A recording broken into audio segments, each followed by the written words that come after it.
கிபிலாவை பார்த்து துப்பவானா என்று சொல்லுகின்ற பழக்கம் நம்மிடம் இருக்கு இல்லையா?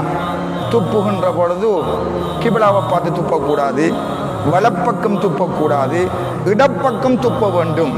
அது தொழுகையில் மட்டுமல்ல, எல்லா இடங்களிலும் ஒரு பேணப்பட வேண்டிய ஒரு விஷயம். இடப்பக்கமாக துப்ப வேண்டும் அல்லது காலுக்கு கீழே துப்ப வேண்டும்.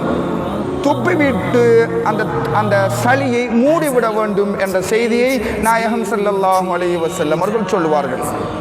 தொழுது கொண்டிருக்கின்ற பொழுது அப்படி ஒரு சூழல் ஏற்படுமாக இருந்தால் அவர் தாராளமாக தன்னுடைய சட்டை பைக்குள் துப்பிக்கொள்ளலாம், அல்லது அவருடைய அந்த சட்டையினுடைய அல்லது ஜுப்பாவினுடைய கையில் ஏதோ ஒரு இடத்தில்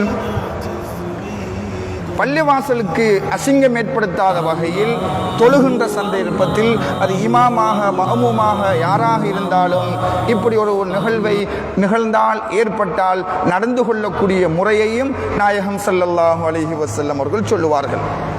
ஏன் கிபிலாவை பார்த்து தொழுகையில் உள்ளவர் துப்பக்கூடாது என்று ஸல்லல்லாஹு அலைஹி வஸல்லம் அவர்கள் எங்களுக்கு தெளிவுபடுத்துகின்ற பொழுது இன்ன ரப்பஹு பைனஹு வ பைனல் கிபிலா என்று சொல்லுவார்கள்.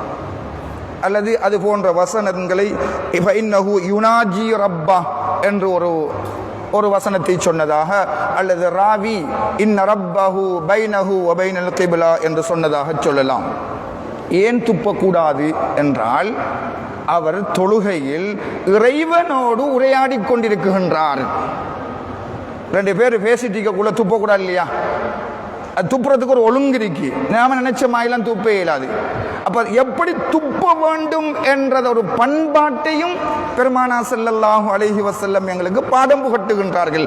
எந்த இடத்தில் எப்படி நடந்து கொள்ள வேண்டும், பள்ளியில் நடக்குகின்ற விதம் என்ன, வீட்டில் நடக்குகின்ற விதம் என்ன, தெருவில் நடந்து போகின்ற பொழுது செய்ய வேண்டிய ஒழுங்குமுறைகள் என்று மனித சமூகத்துக்கு தேவையான அத்துணை வழிகாட்டல்களையும் வல்லல் ஸல்லல்லாஹு அலைஹி வஸல்லம் அவர்கள் வழங்கிவிட்டு சென்றிருக்கின்றார்கள் என்ற அடிப்படையில் காரணம் சொல்கின்ற பொழுது ஏன் கிபிலாவை பார்த்து துப்பக்கூடாது என்று ஸல்லல்லாஹு அலைஹி வஸல்லம் அவர்கள் சொல்கின்ற பொழுது அவர் தொழுகையில் தன்னுடைய ரப்போடு பேசிக் கொண்டிருக்கின்றார், உரையாடி கொண்டிருக்கின்றார் என்ற உணர்வு அவருக்கு வர வேண்டும்.